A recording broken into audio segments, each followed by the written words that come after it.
किसी भी सेक्टर में मोनोपोली बहुत ही खतरनाक होता है। जैसे कि इंडियन सर्च मार्केट में गूगल का पूरी तरह मोनोपोली है, चाहे वो सर्च इंजन की बात हो या गूगल प्ले स्टोर की। अगर आपको कोई भी एप्लीकेशन डाउनलोड करना है तो गूगल प्ले स्टोर पर जाना ही पड़ेगा। हाल ही में गूगल ने अपनी कमीशन पॉलिसीज़, मोनेटाइजेशन पॉलिसीज़ और पेमेंट पॉलिसीज़ में चेंजेस किया, जिसके बाद इंडियन स्टार्टअप इस डिसीजन से खुश नहीं है और इसे गूगल का डिजिटल कॉलोनाइजेशन कह रहे हैं। इस वीडियो में बात करेंगे गूगल की नई कमीशन पॉलिसी, मोनेटाइजेशन पॉलिसी और पेमेंट पॉलिसी के बारे में, और इस नई पॉलिसी से इंडियन स्टार्टअप के पास क्या अपॉर्चुनिटी है, इंडियन स्टार्टअप को क्या नुकसान है, और हमारे देश की कौन कौन से रीजनल लैंग्वेज को गूगल अब मोनेटाइज नहीं करेगा। तो बने रहे इस वीडियो के अंत तक।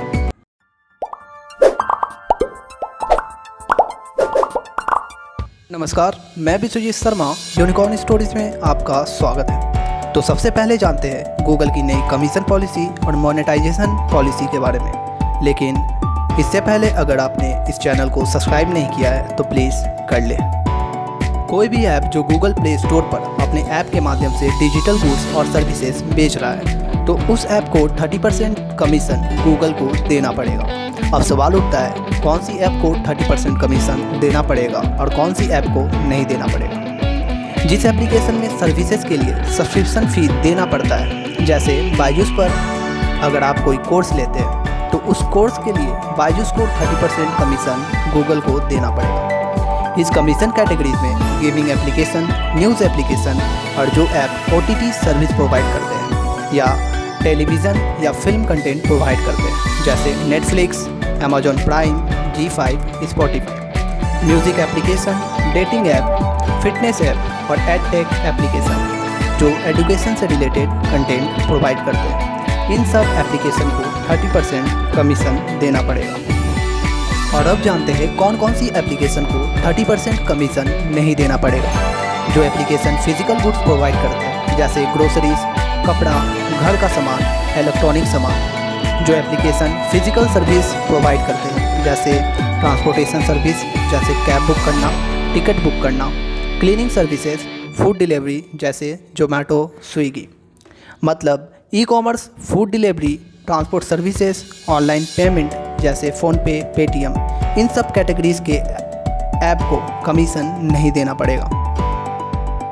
ये तो हो गई कमीशन की बात, लेकिन गूगल ने ये भी कहा है कि जो एप्लीकेशन अपने ऐप के माध्यम से सब्सक्रिप्शन फ़ी चार्ज करते हैं या किसी भी प्रकार का भुगतान उनके ऐप पर होता है तो वो किसी भी थर्ड पार्टी पेमेंट गेटवे जैसे रेजर पे, पेयू का यूज़ नहीं कर सकते। उन्हें गूगल का पेमेंट गेटवे जो कि गूगल पे है उसे ही यूज़ करना होगा, और ये 20 जनवरी 2021 से लागू हो जाएगा। लेकिन हर तरह का ऐप इसमें शामिल नहीं होता है। जिस एप्लीकेशन पर गूगल 30% कमीशन लेता है उन सब ऐप को गूगल का payment gateway Google Pay use करना ही पड़ेगा, जैसे gaming app, news app, edtech, fitness, music app, dating app. और जिस एप्लीकेशन पर गूगल 30% कमीशन नहीं लेता है उनके पास ऑप्शन है जो गूगल का payment gateway Google Pay use भी कर सकते हैं और नहीं भी, जैसे e-commerce app, food delivery app. और अब बात करते हैं कौन कौन से इंडियन लैंग्वेजेस को गूगल अब मोनेटाइज नहीं करेगा, यानी कि वे लोग अब एडसेंस और एड मैनेजर से कमा नहीं पाएंगे। गूगल ने असामी भाषा, बोडो, कश्मीरी, पंजाबी, ओडिया, मणिपुरी, संथाली और मैथिली, इन सब भाषा को गूगल ने अपने सपोर्टेड लैंग्वेज में शामिल नहीं किया है। यानी कि इन सब भाषा में अगर कोई वेब पेज, वेबसाइट या ऐप है तो वो मोनेटाइज नहीं हो पाएगा। वहीं सपोर्टेड लैंग्वेज में हिंदी, बंगाली, गुजराती, कन्नड़, मलयालम, मराठी, तमिल और तेलुगु भाषा को शामिल किया गया है।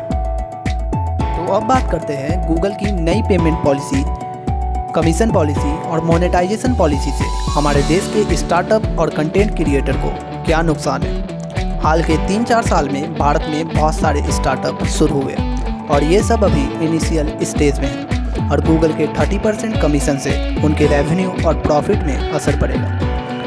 और third party payment gateway, Razorpay जैसे इंडियन कंपनीज को गूगल की पेमेंट पॉलिसी से नुकसान होगा। और जो कंटेंट क्रिएटर आसामी, ओडिया, पंजाबी जैसे भाषा में कंटेंट बनाते हैं उनको मोनेटाइज नहीं किया जाएगा। तो कुल मिलाकर बात यह है कि गूगल के इस डिसीजन से इंडियन स्टार्टअप और कंटेंट क्रिएटर के पास कंटेंट क्रिएटर को नुकसान होगा और यही अपॉर्चुनिटी है इंडियन डेवलपर्स के पास कि वो वर्ल्ड को गूगल प्ले स्टोर का अल्टरनेटिव दें। तो वीडियो पसंद आए तो लाइक करें, कमेंट करें और सब्सक्राइब करें। अगर आप स्टार्टअप और बिजनेस में इंटरेस्ट रखते हैं तो यूनिकॉर्न स्टोरीज से जुड़ जाएं। धन्यवाद।